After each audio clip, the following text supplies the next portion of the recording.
हाय दोस्तों, स्वागत है आपके अपने चैनल जीके बाय युवराज में दोस्तों। और साथ साथ में हमारे आज के वीडियो में भी आपका बहुत बहुत स्वागत है दोस्तों। हम भारत के गवर्नर जनरल के बारे में पढ़ रहे थे और आज हम पढ़ेंगे लॉर्ड डलहौजी। ये कौन थे? ये भारत के गवर्नर जनरल थे। तो आज हम दोस्तों लॉर्ड डलहौजी के बारे में पढ़ेंगे। लॉर्ड डलहौजी के बारे में दोस्तों पढ़ने के लिए बहुत है। लॉर्ड डलहौजी के बारे में पेपर में बहुत पूछा जाता है, इसलिए इनके बारे में आज हम डिटेल से देखेंगे। तो दोस्तों वीडियो को शुरू से लास्ट तक जरूर देखें और वीडियो पसंद आने पर लाइक जरूर करें। तो शुरू करते हैं वीडियो बिना देरी के साथ। तो आज हम पढ़ेंगे लॉर्ड डलहौजी के बारे में। तो ये भारत के गवर्नर जनरल थे 1848 से 1856 तक दोस्तों लॉर्ड डलहौजी भारत के गवर्नर जनरल थे। इनके समय पर दोस्तों सेकेंड आंग्ल सिख युद्ध हुआ था। मतलब अंग्रेजों और सिखों के बीच में सेकेंड आंग्ल सिख युद्ध हुआ था दोस्तों। 1848 से 1849 तक दोस्तों द्वितीय आंग्ल सिख युद्ध चला था, जो कि लॉर्ड डलहौजी के समय पर ही हुआ था और जिसमें 1852 में पंजाब का विलय कर लिया गया। क्या कर लिया गया? इसके समय पर दोस्तों 1852 में पंजाब का विलय कर लिया गया। और द्वितीय आंग्ल वर्मा युद्ध भी दोस्तों इसके समय पर हुआ था, द्वितीय आंग्ल वर्मा युद्ध। और इसमें लोअर वर्मा तथा पिगू का विलय कर लिया गया था। आगे क्या है? और इसने दोस्तों 1852 में एक कमीशन बनाया। क्या? 1852 में दोस्तों इनाम कमीशन की लॉर्ड डलहौजी ने 1852 में इनाम कमीशन की स्थापना की, जिसका काम था कि दोस्तों जो भूमि कर रही थे जागीरों का पता करना और उनको छीनना। मतलब दोस्तों जो भूमि कर रही जागीरें थी उनका पता लगाते थे और उनको अब छीन लेते थे। ये इनाम कमीशन का काम था। अब है लॉर्ड डलहौजी की व्यापक या हड़प नीति। तो हड़प नीति में दोस्तों 3 प्रकार की नीति थी। क्या क्या नीति थी? कि जो अंग्रेजी सरकार का प्रत्यक्ष नियंत्रण, मतलब कि दोस्तों जिस राज्य पर अंग्रेजी सरकार का प्रत्यक्ष नियंत्रण है वहाँ गोद प्रथा पूर्णतः बंद है। वहाँ कोई भी राजा गोद नहीं ले सकता जहाँ अंग्रेजी सरकार का प्रत्यक्ष नियंत्रण है। आगे क्या है? आगे है दोस्तों दूसरी नीति थी इसमें कि अंग्रेजी सरकार के अधीनस्थ जो राज्य अंग्रेजी सरकार के अधीनस्थ है वहाँ गोद लेने से पूर्व स्वीकृति लेनी पड़ेगी। जो राज्य अंग्रेजी सरकार के अधीनस्थ है वहाँ गोद लेने से पूर्व क्या लेनी पड़ेगी? अनुमति लेनी पड़ेगी अंग्रेजी कंपनी से। और तीसरी नीति क्या थी इसमें? स्वतंत्र देशी राज्य। जो दोस्तों स्वतंत्र देशी राज्य हैं वहाँ गोद लेने की पूर्ण स्वतंत्रता है। वहाँ किसी की भी आज्ञा की जरूरत नहीं है, वहाँ गोद ले सकते हैं। कहाँ? स्वतंत्र देशी राज्य जो भी है वहाँ गोद ले सकते हैं। तो ये थी व्यापक या हड़प नीति में 3 प्रकार की नीति। आगे दोस्तों जो ये लॉर्ड डलहौजी था वह क्या करता था? वह पूरे राज्य को ही गोद ले लेता था कि उसको लगता था कि ये राजा अच्छे से काम नहीं कर रहा है, तो उस राजा को वह हटा देता था और उस राज्य को वह गोद ले लेता था। तो समझ में आ गया कि जो लॉर्ड डलहौजी था ये पूरे राज्य को ही गोद ले लेता था।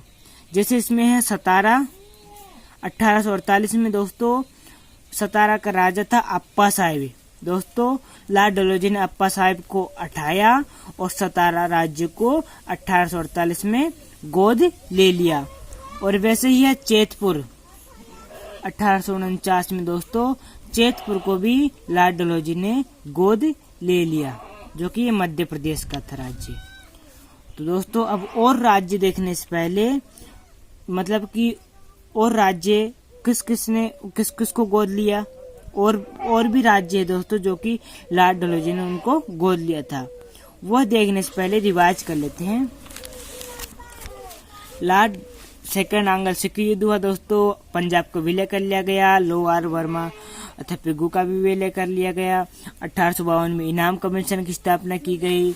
व्यापक हड़प नीति, जिसमें 3 प्रकार की नीति थी कि अंग्रेज सरकार प्रत्यक्ष नियंत्रण जिस राज्य पर वहाँ गोद प्रथा बंद है, अंग्रेज सरकार के अधीनस्थ राज्य वहाँ गोद लेने से पूर्व स्वीकृति, स्वतंत्र देशी राज्य में गोद लेने की पूर्व स्वतंत्रता, और लार्ड डलहौजी ने 17 चैतपुर को गोद लिया। तो दोस्तों अब और किस कौन से राज्य को गोद लिया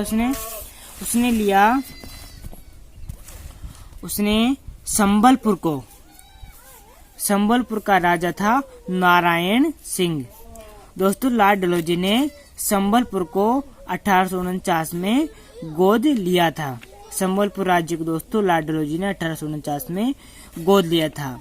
संबलपुर का राजा था नारायण सिंह। लार्ड डलहौजी ने नारायण सिंह को उठाया और संबलपुर को गोद ले लिया। और कौन सा है? हाँ, और है बघार। बघार राज्य को भी दोस्तों लार्ड डलहौजी ने गोद लिया था। और है उदयपुरा।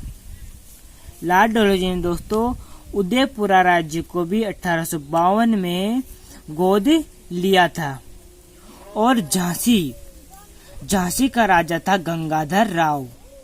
दोस्तों लार्ड डलहौजी ने गंगाधर राव को गद्दी से उठाया और झांसी राज्य को 1853 में गोद ले लिया। और है नागपुर को भी दोस्तों लार्ड डलहौजी ने 1854 में गोद लिया था। वहां का राजा था रघुजी तृतीय। रघुजी तृतीय को गद्दी से उठाया लार्ड डलहौजी ने और नागपुर को 1854 में गोद ले लिया। और है अवध। 1856 में अवध को भी दोस्तों लार्ड डलहौजी ने गोद ले लिया। अवध का राजा था वाजिद अली शाह। वाजिद अली शाह को उठाया और अवध को गोद ले लिया 1856 में। और उसने दोस्तों गवर्नर जनरल के बोझ को कम करने के लिए, मतलब कि दोस्तों जो भारत का गवर्नर जनरल है उसको पूरे भारत का गवर्नर जनरल है, और पूरे भारत के गवर्नर जनरल के पास दोस्तों बहुत काम रहता है, बहुत डिप्रेशन रहता है ना। तो उसको कम करने के लिए दोस्तों उसने मतलब कि गवर्नर जनरल के पास बोझ होता है, बहुत डिप्रेशन रहता है, उसको कम करने के लिए बंगाल में लेफ्टिनेंट गवर्नर की नियुक्ति की लार्ड डलहौजी ने। तो समझ में आ गया होगा दोस्तों। तो अभी हम गांव आए हैं, तो आपके लिए मैं बोर्ड पर वीडियो नहीं बना पा रहा हूँ क्योंकि यहाँ बोर्ड की सुविधा नहीं है। हम पहले एमपी में रहते थे, तो मैं कभी आपके लिए हमारा गांव दिखाऊंगा। तो 2-3 दिनों के बाद मैं आप वीडियो डालूंगा कि हमारा गांव कैसा है, तो उस वीडियो को देखना जरूर। तो वो खैर बात की बात है। तो आगे हैं, तो रिवाइज कर लेते हैं दोस्तों। संबलपुर, बघार, उदयपुरा, झांसी, नागपुर, अवध को गोद लिया और गवर्नर जनरल के बोझ के लिए बंगाल लेफ्टिनेंट की गवर्नर की नियुक्ति की। दोस्तों आपको छोटे छोटे बच्चों की आवाज़ सुनाई दे रही होगी, बकरी के बच्चे हैं वो, हमारे ही हैं। तो दोस्तों अब आगे देख लेते हैं। अब है आगे हैं दोस्तों, अब है सैन्य सुधार कि सेना के लिए क्या सुधार किया। उसने दोस्तों कलकत्ता के तोपखाने का जो कार्यालय था, जो कलकत्ता के तोपखाने का जो हेड ऑफिस था उसको मेरठ में स्थानांतरित करा दिया, और इधर जो सेना का मुख्यालय था उसको शिमला में स्थानांतरित कर दिया। तो समझ में आ गया सैन्य सुधार क्या किया। कलकत्ता के तोपखाने का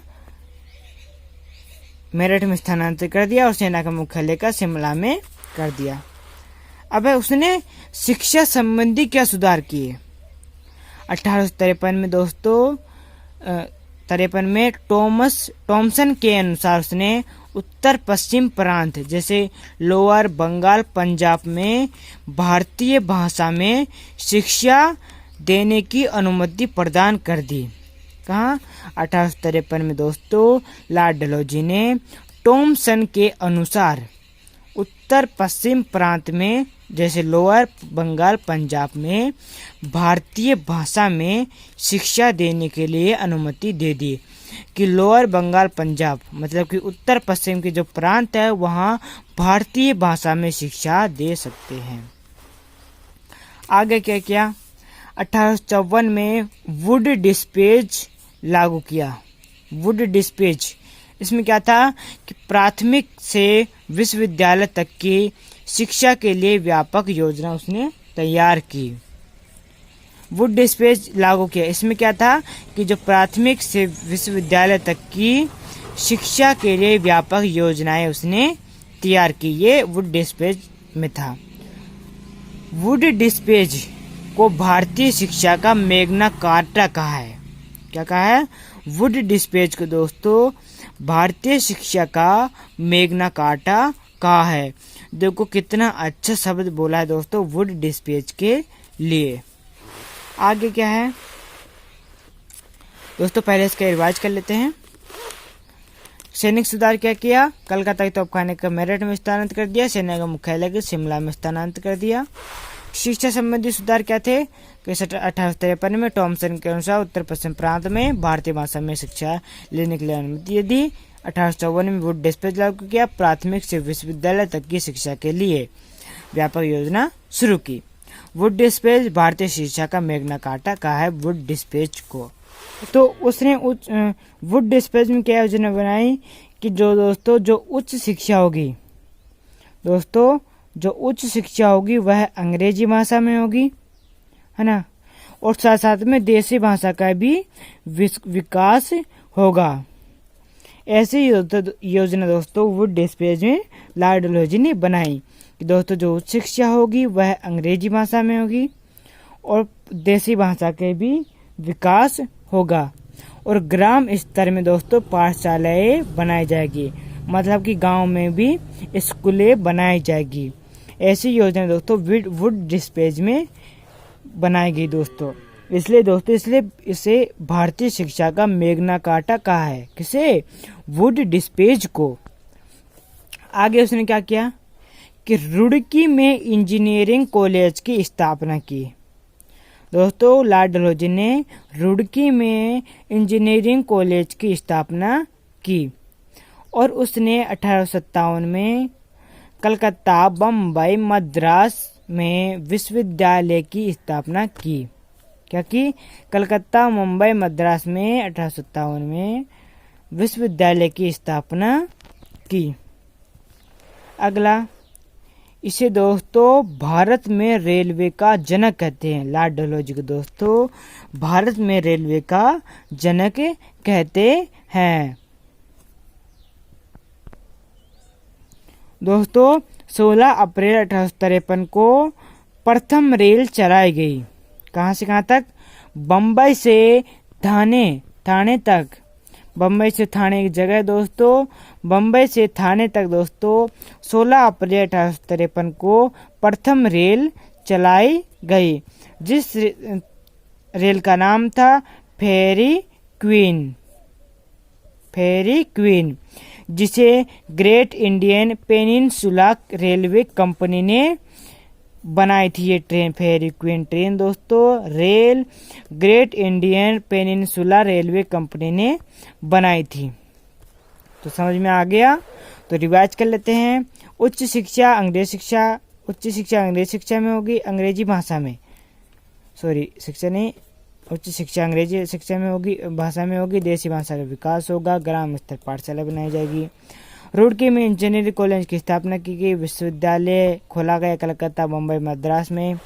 भारत में रेलवे का जनक कहते हैं, इसलिए इसे बम्बई थाने तक रेलवे चलाई गई, जिसका नाम था फेरी क्वीन। तो आगे देख लेते हैं दोस्तों।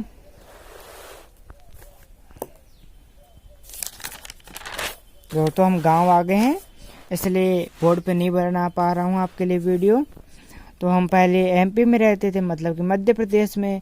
तो अभी गांव आ गए हैं छुट्टियों में, तो बाद में हम मध्य प्रदेश जाएंगे तो वहाँ बोर्ड पे बनाऊंगा वीडियो, परंतु यहाँ बोर्ड की सुविधा नहीं है दोस्तों, तो मैं कॉपी में बना रहा हूँ। तो आगे देख लेते हैं दोस्तों, वो खैर बात की बात है। द्वितीय लाइन दोस्तों 1854 में कलकत्ता से आगरा तक बिछाएगी। मतलब कि पहली ट्रेन दोस्तों मुंबई से थाने तक और दूसरी ट्रेन कलकत्ता से आगरा तक चलाई गई। अब है उसने डाक संबंधी क्या सुधार किए। 1854 में दोस्तों पोस्ट ऑफिस एक्ट पास किया। क्या दोस्तों, लॉर्ड डलहौजी ने 1854 में पोस्ट ऑफिस एक्ट पास किया, जिसमें क्या था, डाक टिकट प्रचलन हुए। पोस्ट ऑफिस एक्ट में दोस्तों पास हुआ, जिससे डाक टिकट दोस्तों प्रचलन, जो डाक टिकट थे वो प्रचलित होने लगे। 2 पैसे में कोई भी डाक टिकट, मतलब 2 पैसे में कोई भी चिट्ठी कहीं भी भेजी जा सकती थी। और उसने दोस्तों जो जीटी रोड थी उसका पुनः निर्माण आरंभ कर दिया। मतलब जो जीटी रोड थी दोस्तों, आपने पहले पढ़ा था हमने, जीटी रोड, उसका निर्माण पुनः चालू कर दिया। अब उसने वाणिज्य सुधार क्या किए, वाणिज्य में क्या सुधार किया। भारत के बंदरगाह को दोस्तों अंतर्राष्ट्रीय व्यापार के लिए खोल दिया। दोस्तों उसने जो भारत के बंदरगाह थे भारत के बंदरगाह को अंतर्राष्ट्रीय व्यापार के लिए खोल दिया लॉर्ड डलहौजी ने। आगे दोस्तों उसने लोक शिक्षा विभाग 1854 में दोस्तों लोक शिक्षा विभाग की स्थापना की, जिसमें भारत में प्रतियोगिता परीक्षा शुरू की गई। लोक शिक्षा विभाग में प्रतियोगिता परीक्षा शुरू की गई। और क्या किया दोस्तों, उसने ईश्वर चंद्र विद्यासागर के मिलकर, डलहौजी ने दोस्तों ईश्वर चंद्र विद्यासागर के साथ मिलकर विधवा पुनर्विवाह अधिनियम 1856 पास किया। क्या किया डलहौजी ने, ईश्वर चंद्र विद्यासागर के साथ मिलकर विधवा पुनर्विवाह अधिनियम 1856 पास किया। तो समझ में आ गया कि सेकंड लाइन कलकत्ता से आगरा तक बिछाएगी। डाक संबंधी सुधार क्या था कि 1854 ने पोस्ट ऑफिस एक्ट पास किया, डाक टिकट प्रचलन हुए। 2 पैसे में दोस्तों कहीं भी जो चिट्ठी रहती है डाक टिकट वो कहीं भी भेजा जा सकते थे। जीटी रोड का पुनः निर्माण शुरू किया। वाणिज्य सुधार कि भारत के बंदरगाह को अंतर्राष्ट्रीय व्यापार के लिए खोल दिया। लोक शिक्षा विभाग जिसमें प्रतियोगिता परीक्षा शुरू की गई। डलहौजी ने ईश्वर चंद्र विद्यासागर के साथ मिलकर विधवा पुनर्विवाह अधिनियम 1856 पास किया। तो दोस्तों ये थे हमारे लॉर्ड डलहौजी के बारे में जानकारी, जो कि अब पूरी हो गई दोस्तों। तो दोस्तों आज की वीडियो यहीं समाप्त करते हैं। दोस्तों मिलते हैं अगले वीडियो में। दोस्तों हम कल वायसराय पढ़ेंगे।